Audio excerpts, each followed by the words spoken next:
Carrie and I tied the knot 6 years ago. In these tales, folks often portray their wives as truly remarkable, and I get that having had ample time to reflect.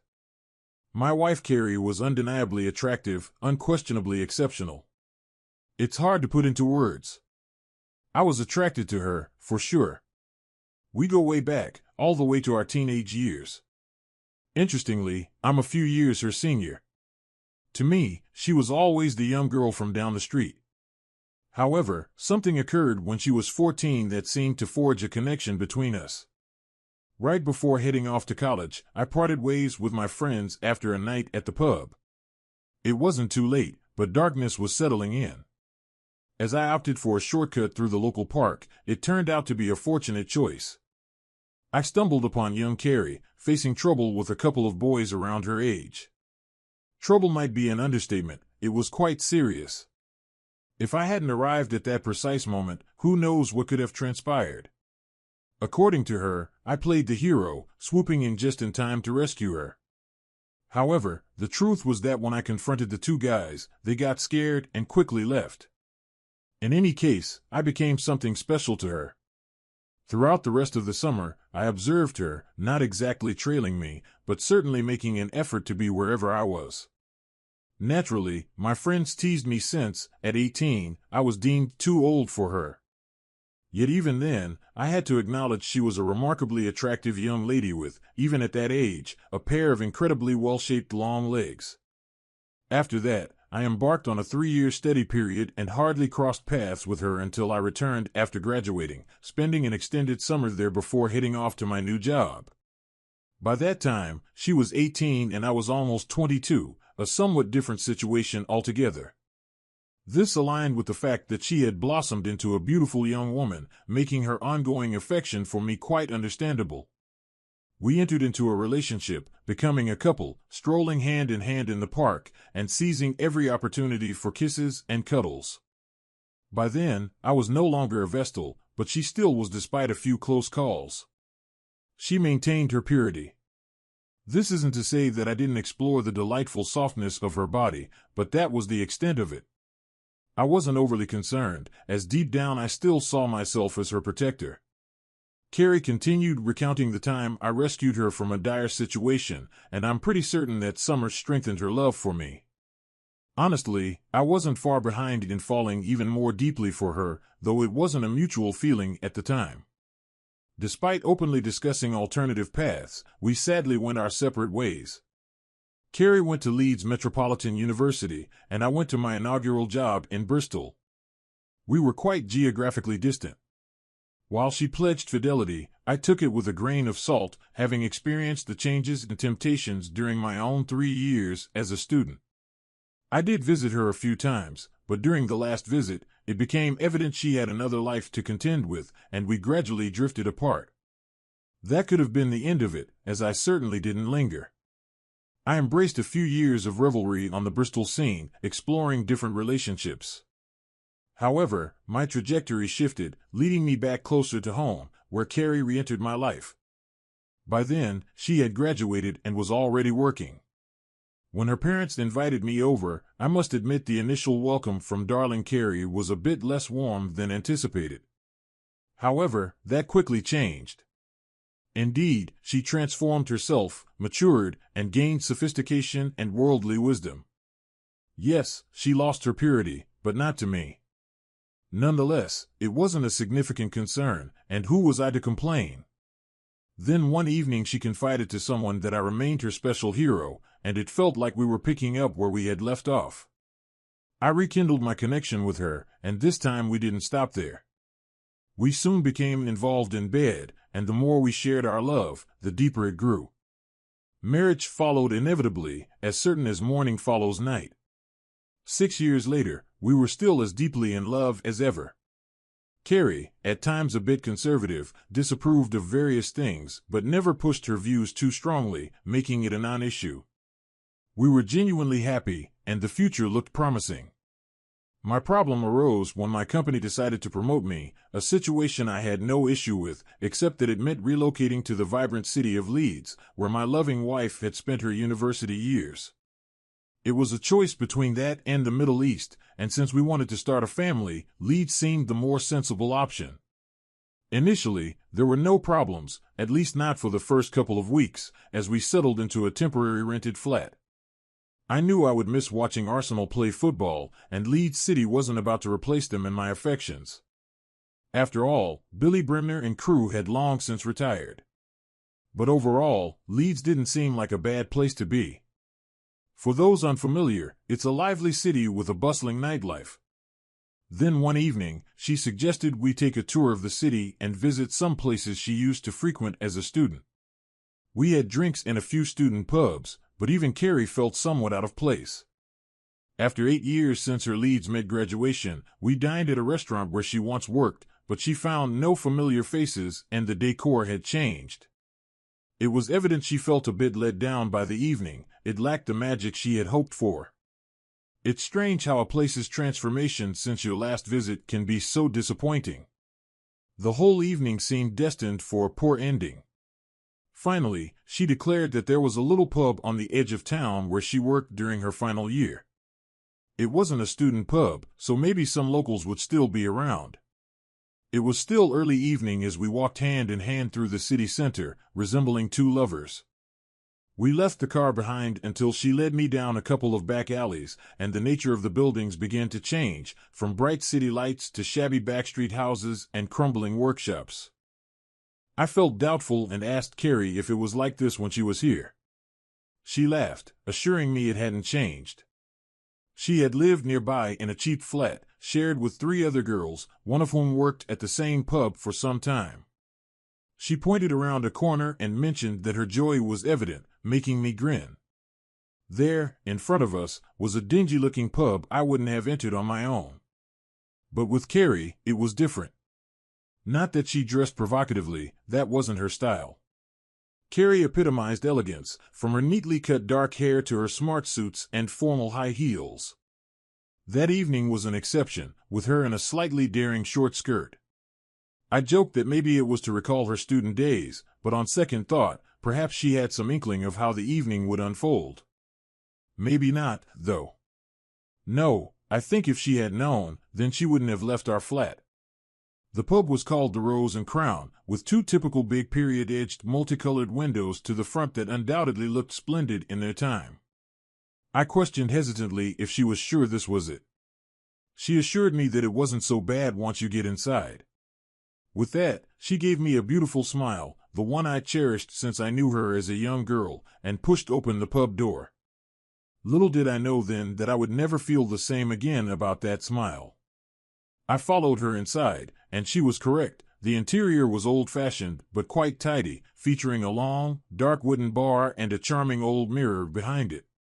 Surprisingly, the windows, which appeared grubby from the outside, looked fine from within, as the street lamp lights shone through them, casting a warm glow on the bar.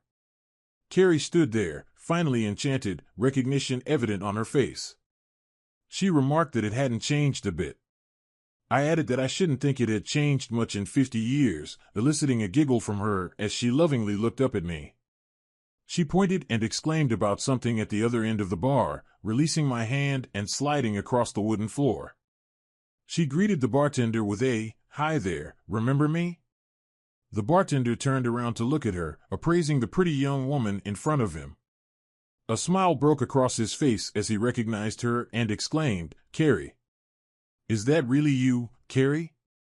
Carrie nodded in confirmation, grinning up at the tall, lanky bartender whose name I never did discover.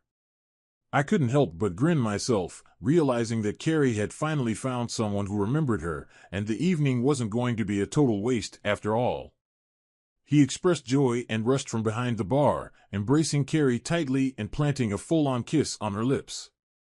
The embrace and kiss didn't last long enough for me to feel jealous or anything, but the first uneasy feeling crept coldly through my gut, wiping the grin from my face.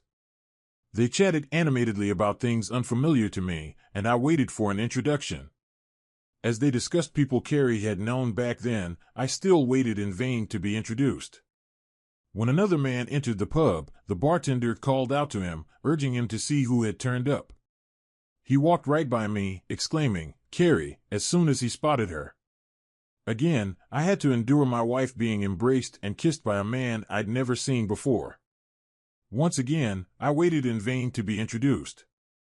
The second man informed her that Carl would be there any moment, and to my surprise, she blushed. He noted her reaction, saying he thought that would get to her. Carrie responded, "Really? Carl still comes?" The man assured her that Carl would really be there soon. I wondered who Carl was. Carrie had never mentioned a Carl before, which was perfectly reasonable, but I didn't like where the evening was headed, and I didn't appreciate being ignored. I remained standing there on my own, feeling like a bystander. I cleared my throat in an attempt to catch her attention, and when that failed, I coughed loudly.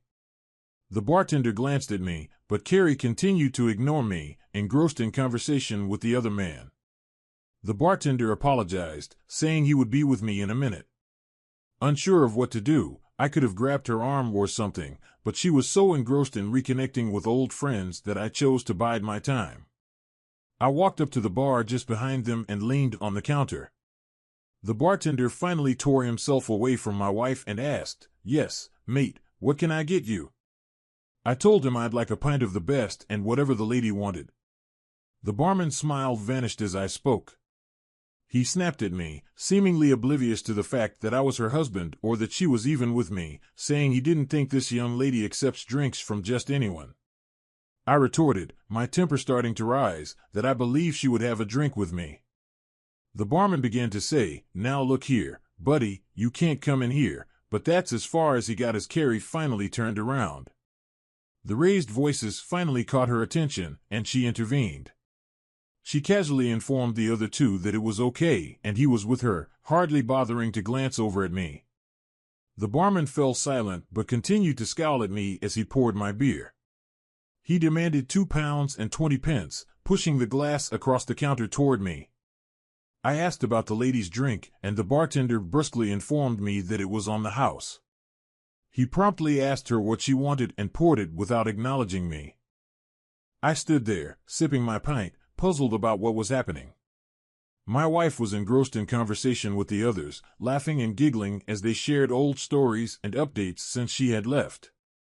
Carl's name came up multiple times, and a concerning smile appeared on Carrie's face each time.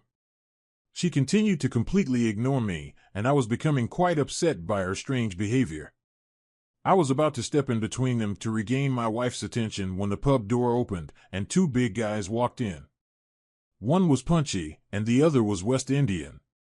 The barman exclaimed the moment he saw them, informing them that Carl had turned up out of the blue. So this was the mysterious Carl. A sizable guy, appearing rather tough. Carl halted when he noticed Carrie, and a huge grin spread across his face. He shouted, "Surprise, Carrie! Where have you appeared from?" Without saying anything more, he rushed past me, and as the others made way, he embraced her. Carrie kissed him back with equal enthusiasm. This time, it lingered a bit too long for my liking, and the way the others stood there, beaming at the two of them while locked together, didn't help either. Then his left hand dropped down her back, cupping the cheek of her bottom. I'd had enough. I stepped forward to intervene, deciding that if Carrie was going to allow that and couldn't even involve me with her friends, then it was time to leave. I managed only one step forward and came to an abrupt stop with a large, strong hand on my shoulder, gripping me hard.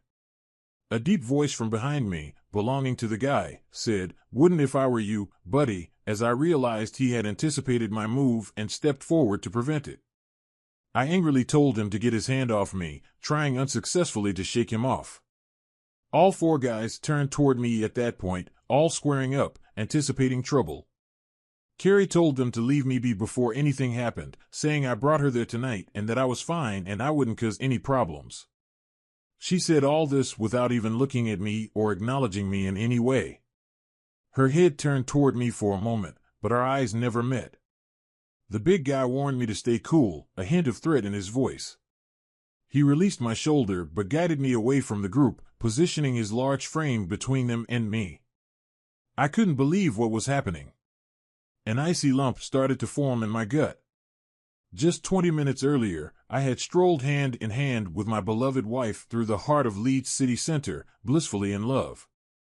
Now I found myself sidelined and excluded as she gravitated toward one of the tables in the increasingly crowded pub. I observed several attractive yet provocatively dressed women approaching Carl or his sidekick, engaging in brief conversations before leaving or taking their places at the bar. I wasn't so naive as to miss what these women were, or more precisely, what they did for a living. My somewhat prim and proper wife was socializing with a pimp. He must have been one. Carl must have been a bloody pimp. Could she be so oblivious not to recognize her surroundings? Regardless, Carrie and I needed to leave. I called out loudly enough for her not to feign ignorance, saying, "It's time we left." I urged her, "Come on now, Carrie, it's time to go." She glanced over at me, and the smile vanished, replaced by a troubled expression. She didn't say no, nor did she say anything at all. Carrie simply shook her head at me and turned back to her friends. The smile returned, and before long, she was giggling like a little schoolgirl, apparently having forgotten that I was even there. The deep voice at my elbow warned me to play it cool or piss off, saying he wouldn't warn me again. I started to protest, but he put his huge hand on my chest and pushed me firmly away from the group set around the table and back up to the bar. He informed me that the lady didn't seem interested in me and suggested I stay there and wait for her if I wanted or go home. He even suggested finding another date for the night or trying one of their ladies.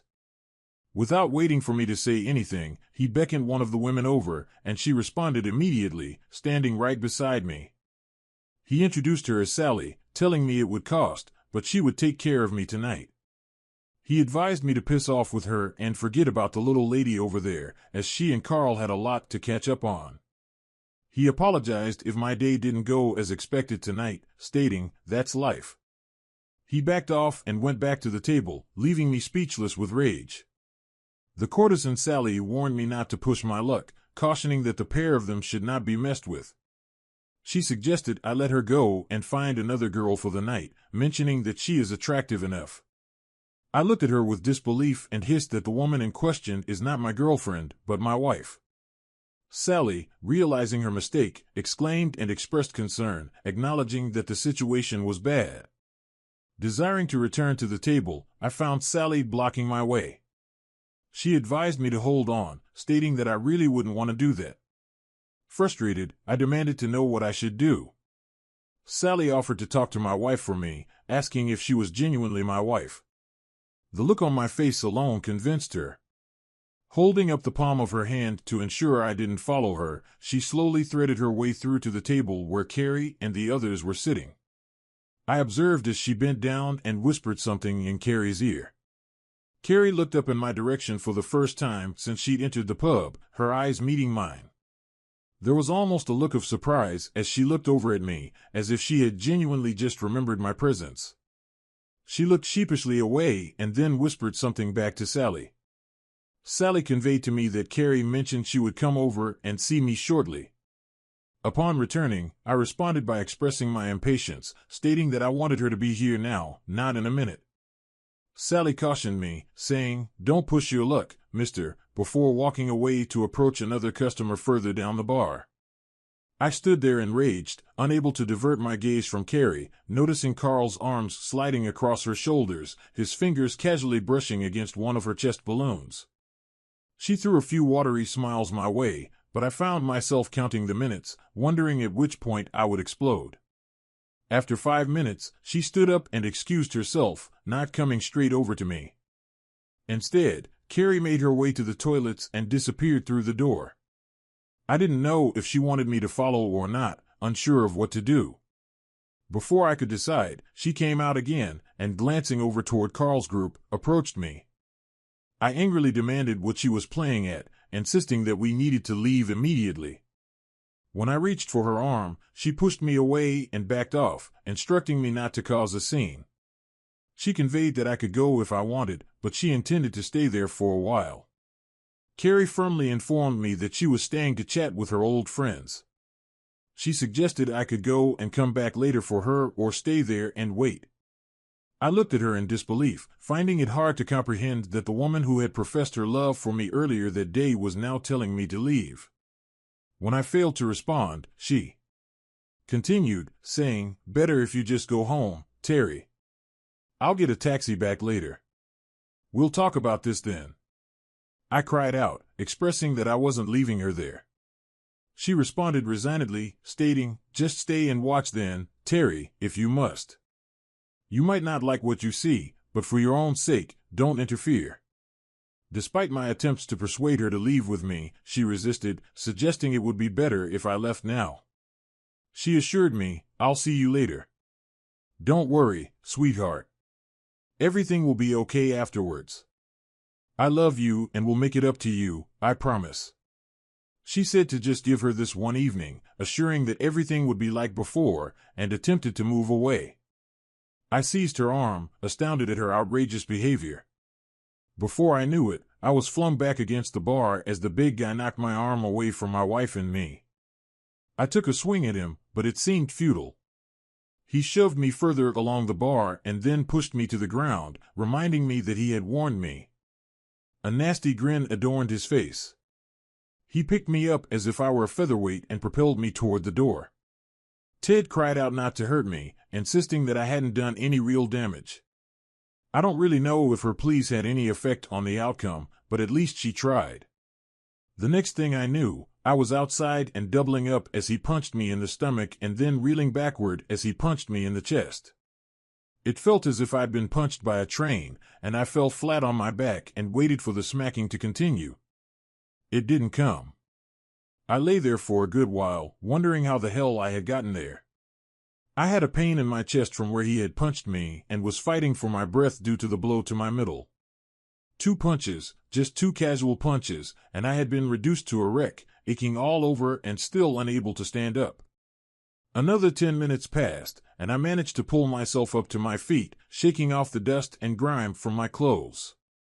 How could an evening that had started so wonderfully have descended so far? It was the same thing. I just didn't know what the hell to do. I'm no softy, but how could I stand up to a great hulk like that? He'd homicide me. I'd never felt so damn humiliated and hopeless in my entire life. Some bloody special hero I was.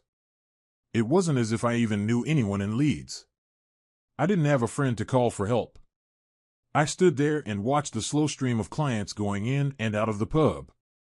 More than a few guys went in and came out later with one of the women on their arm. The pub was a brothel.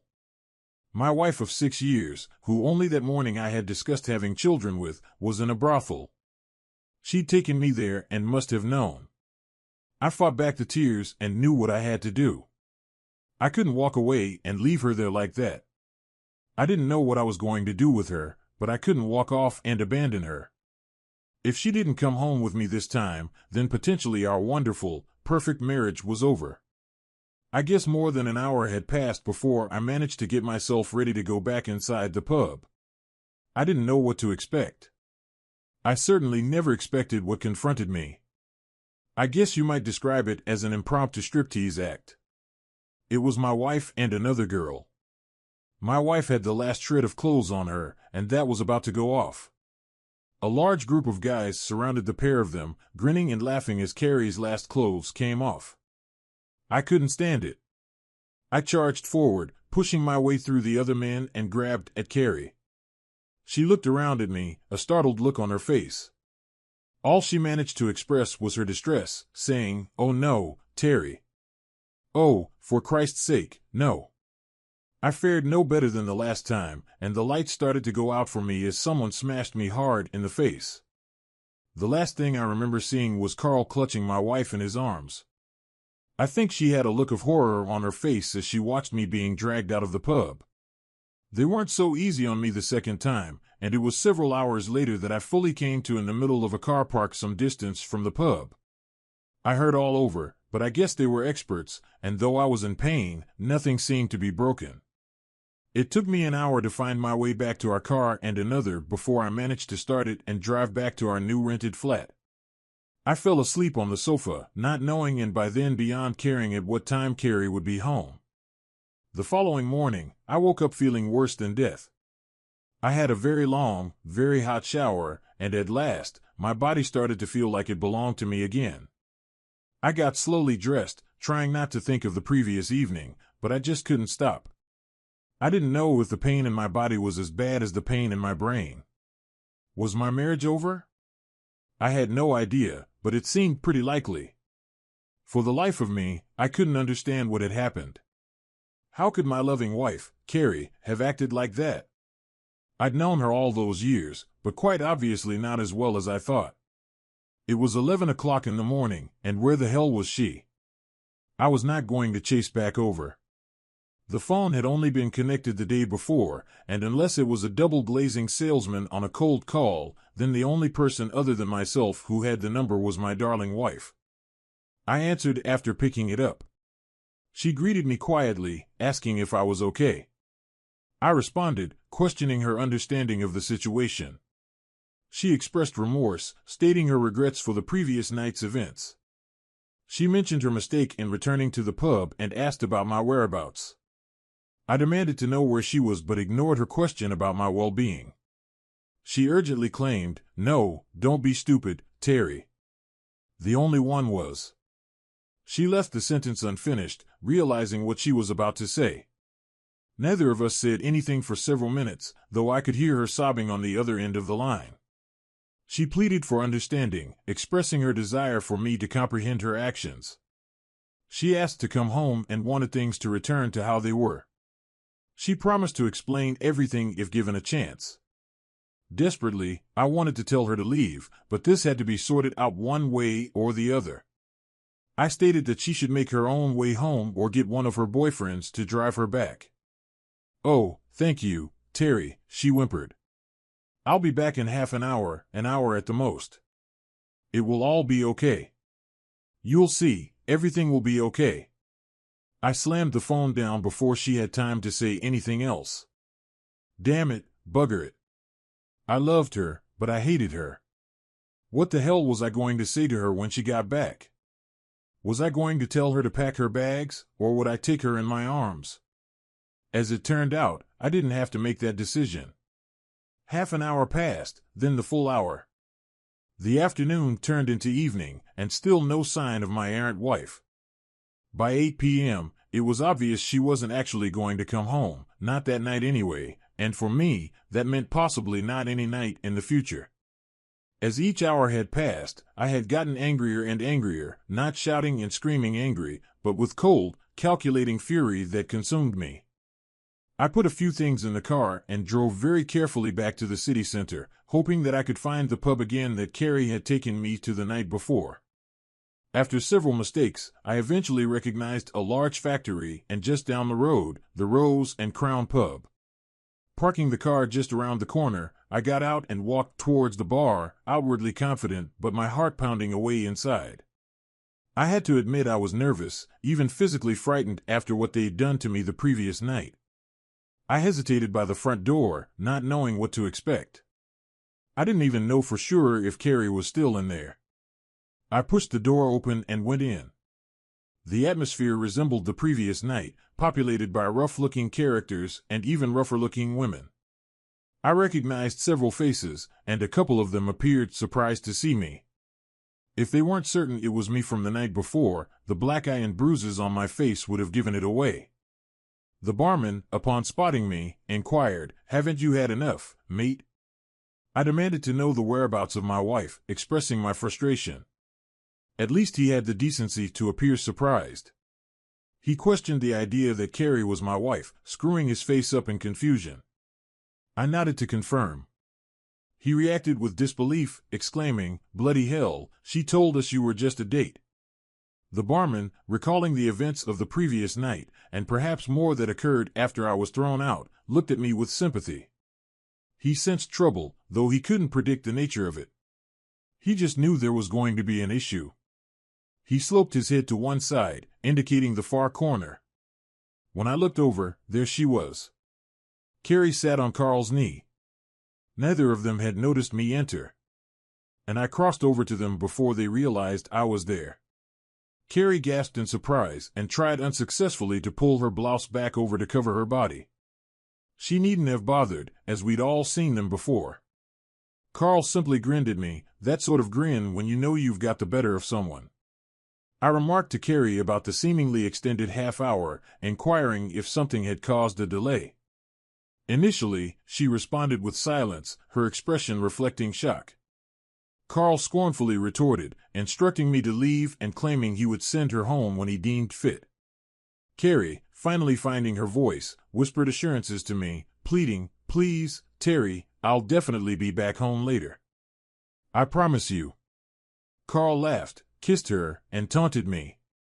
More than her, he asserted control, declaring, "You'll go when I say you can," while keeping a watchful eye on me to gauge my reaction.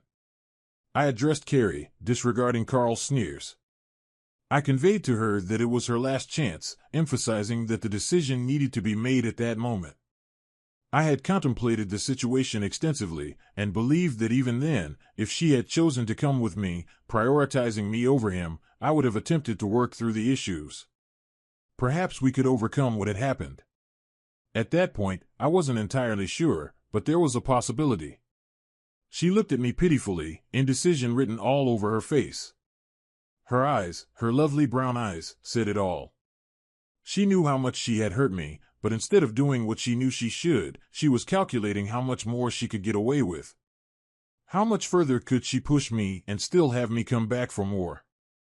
Carrie eventually whispered, urging me to be reasonable. In that moment, I realized she had failed me once again, and it was the end for us. She continued, expressing how much she desired to see her old friends again and relive her old student days one last time. She asked me to hang on a little longer while she had her last gentle little fling, promising that everything would return to normal. She insisted that she genuinely loved me and assured me that she would make it up to me. She stared at me imploringly, her eyes begging me to agree, but I said nothing in reply. Carrie went to say something else to me, but Carl had had enough as well. He kissed her hard and threw her out even harder, and her words were transformed into nothing. That was it. I had all the information I needed. My wife was coming back home after all, but I'd have to wait until tomorrow, or maybe the day after, or the day after that. Fine, that was great, wasn't it? I noticed that the West Indian guy was edging over toward me, so I held up my hands and backed off. No point in getting involved in a one-sided fight with him again. The whole bar had fallen silent, waiting to see what was going to happen. But as far as I was concerned, nothing was going to happen, at least not straight away. "See you all later, then," I said quietly. "I'm not still 14, Terry," Carrie burst out. "I can look after myself now." Even her face fell when she saw how that punched me, her one special thing over all those years, and she was throwing it back in my face. "I'm sorry, Terry," she started. "I really didn't mean that, But I ignored her, taking no notice of her incoherent apology as I backed out through the door. Carl laughed out loud again and slid her blouse right off her, reaching up under her skirt, even as I watched, to rub my face in my misery. It could have been that caused the tears to roll down her cheeks, but somehow I doubted it. I guess she still loved me in her way, and to see me humiliated like that again could have just been too much. That's what I like to think anyway. As I closed the door behind me, the silence in the pub crashed as everyone started to talk and laugh at the same time. I guess they thought they'd seen the last of me. Strolling slowly back to my car, I opened the boot and took out the stuff that I put there before I left the house. Anybody watching me would have thought I was cool and relaxed, whereas actually I was fuming inside, terrified of what I had decided to do, not knowing how it was going to turn out. I had a license for my over and under 12-bore Browning rifle. I'd been going to clay pigeon shooting for a couple of years by then, and though I wasn't very good at it, I figured I didn't have to be for what I had planned. I selected a handful of cartridges, making sure they were all small caliber, as I didn't want to end up in prison on a homicide charge. I broke the weapon and pushed 2 rounds in, putting the rest in my jacket pocket. A few moments later, I was back outside the pub, staring at the 2 big engraved windows. This will wake them up, I thought, my heart thundering away inside my jacket. This wasn't me. It just wasn't me. But what else was I to do? There was no mileage in going back in and arguing with her as she wouldn't agree, and I'd probably get another smacking. What would I do if I simply went home? Wait for her to come back to me and discuss how we might get over what she had done. How she had humiliated me. No bloody way. It had gone beyond that by now, and I wasn't taking any more crap from any of them. Taking aim at the first window, I squeezed the trigger just like I'd been taught. My arm was trembling, shaking even, and the barrel of the rifle was swaying around uncertainly in a large circle as I fought to control my nerves. It didn't matter, really, as I was no more than 12 or 15 feet from the window. I increased the pressure on the trigger and resisted the urge to close my eyes. There was a loud bang, and an instant later, the whole window disintegrated in a twirling mass of broken glass. I took aim at the second window with renewed confidence, fired off the second barrel, and the other window followed suit. The report from the weapon echoed around the surrounding buildings, far louder than it had ever before sounded when I had shot previously out in an open field, and mingled with the tinkling of fallen glass. I calmly dug 2 more cartridges from my pocket and loaded them into the weapon, then I waited to see what would happen. I really had no idea how they would respond and almost hoped that they wouldn't, but I was ready and prepared to show them that they'd made a big mistake if they thought I was a wimp and would take what they had done to me lying down. The doors flew open, and several guys poured out. They stopped dead when they saw me standing there with the weapon. Nobody moved. Then Carl came charging out, closely followed by his big henchman. "Stupid effing stinker," he screamed at me and charged me, maybe thinking I'd not thought to reload, maybe not thinking at all. I took careful aim somewhere around his knees, as I didn't want to risk actually executing him, and put pressure on the trigger. I was as cool as a cucumber, even having time to note that my arms no longer trembled and that the weapon was pointing exactly where I was aiming it. Time seemed to slow down. I had all the time in the world. I quite clearly saw the look on his face change from rage to terror as he realized that he had made a serious error of judgment. Maybe I had the same grin on my face that he had just a few moments before. You remember the one when you know you've really got the better of someone. Bang. He went down screaming, even surprising me with the mess it made of his legs. Fair play to the guy. He didn't even hesitate. Great courage or no brains, I'm not sure, but he didn't stop. Not, that is, until the second barrel load ripped into his legs and put him down as well. The 2 of them lay on the ground, Carl screaming and the guy Ted groaning aloud. I didn't even bother to reload that time. My emotions were too shot, but fortunately, the rest of the crowd suddenly melted away. Everything went calm, relatively, that is, as 2 injured guys can make a lot of noise. It was a short walk back to the car, though my legs were so wobbly I thought I might fall over. The rifle went back in the boot, and I gingerly started the motor and made my way home. I drove slowly and very carefully indeed. I thought of going into the pub to frighten the crap out of Carrie, but I couldn't. I didn't trust myself, and to be honest, it had terrified me doing what I just did. But I'd done it, though. I'd bloody well done it just as I promised myself I would. But enough was enough. Strangely, I slept well that night and woke up quite fresh. Black eye and bruised face still, but otherwise quite fresh. I wondered who would turn up first, Carrie or the police, to arrest me. I hadn't even put the rifle away, and it was still in the boot of my car. As it turned out, Carrie couldn't turn up.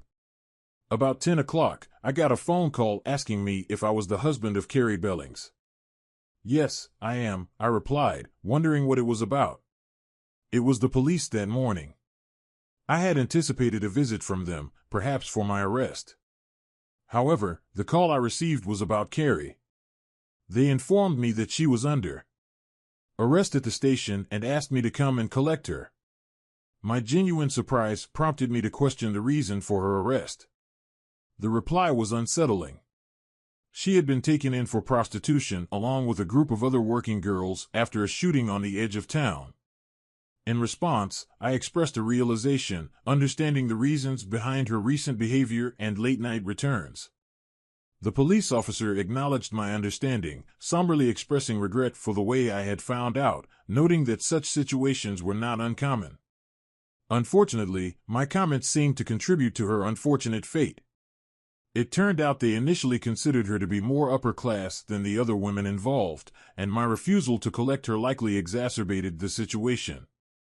As a result, she was prosecuted, found guilty, lost her new job, and faced challenges in securing future employment, given the stigma associated with a prostitution conviction for a young female graduate. The police didn't even ask me whether I owned a rifle. Mine was registered to me quite openly back in Bedford, where we just moved from, but they never even checked. I wasn't a suspect in any way, so why would they? But why did nobody from the pub split on me? Well, I had no idea at all. Carrie tried to contact me time and time again. I never met up with her again, but I did eventually accept one of her calls after she got more and more desperate. She told me she still loved me and all the usual rubbish. I think she really did as well, and obviously was broken-hearted that I wouldn't entertain taking her back. I refused to even discuss it, and she acted a little frightened of me after I had dealt with our problem as firmly as I had. When I questioned Carrie about her past involvement with Carl and her job at the pub during her student days, she was straightforward with me. I demanded an explanation, asking how she transitioned from working behind the bar to the events that transpired the other night. Carrie clarified that she had never mentioned working behind the bar at the pub during her student days. The weight of those words punched me hard. It suddenly became clear. She had worked for Carl as one of his girls. The realization explained the hold he had over her. I had unknowingly married an ex-courtesan, and it took going back to that place to uncover the truth. Whether that revelation was a good or bad thing, it's hard to determine. That's a judgment others will have to make for themselves. It was she who warned me that Carl would come looking for me to sort me out himself once he was back on his feet. That is, maybe that's why nobody from the pub told the police about me, as people like that sort their own problems out. He'd never find me, of course. I backed out of the job in Leeds, which they understood after the news of my wife got out, but I took the one in the Middle East, where they were happy to have me on a bachelor posting, as they're cheaper than a married couple. That's about where we came in. I suppose I got away with it. To my surprise, I actually got away with it, and they put it all down to a gangland shooting. I suppose you might be wondering what then happened to me. Okay, well, that's natural. As you might imagine, I gave up clay pigeon shooting and sold my rifle and then took up golf instead. I got quite good at it as well and eventually got my handicap down to 6. I went out with quite a few different women, but only discovered just how good my wife, Carrie, had really been in bed. Well, she would have been, wouldn't she, as she had worked at it, as it were, in both senses of the word. Then I met up with Angie, a lovely American woman who I met in Dubai. Life was fine after that, really fine. I never inquired too deeply quite where she gained her experience, but I really think she was just a gifted amateur. I hope so, anyway. We have never married. She didn't want to, and strictly speaking, I was still married, and I still haven't bothered to get divorced. I came back to the UK occasionally, but always steered clear of Leeds till at last I couldn't resist it. One Thursday in June found me slowly driving past the Rose and Crown, hoping that nobody would recognize me. After all that time, the fine decorated windows had been replaced by some modern double-glazed units. Pity, really. I'd rather liked them. I sat there in my car for a while, and at last, to my surprise, a guy in a wheelchair turned up. He was a big chap and tough-looking, but fatter than I'd remembered Carl. But of course, I'd only seen him a few short times, and that had been 4 or 5 years previously. What clinched it was the big man pushing him, the one with the really bad limp. That could only have been Ted. Then several women poured out of the pub to see Carl, report to him maybe, that being easier, no doubt, than getting him up the 3 steep steps into the bar. They all looked rough, just like the last time I'd been there, except one of them, that is. One of them looked a little bit different, pretty, slender, beautiful, long legs. Well, yes, it could have been her, though she looked much, much older. She still kept her hair short and was still quite smartly dressed. Her eyes had a worn-out look about them, though, and the smile that I had once loved was nowhere to be seen. She didn't look very happy at all, but I didn't hang around to make sure she was. As she said, not 14 anymore and could look after herself. Strange how things turn out, isn't it? If only that bloody restaurant hadn't redecorated their dining room, then maybe she would be at home right now with our children, the ones we'd never now have. I wouldn't have been any the wiser, and maybe we would have lived happily ever after.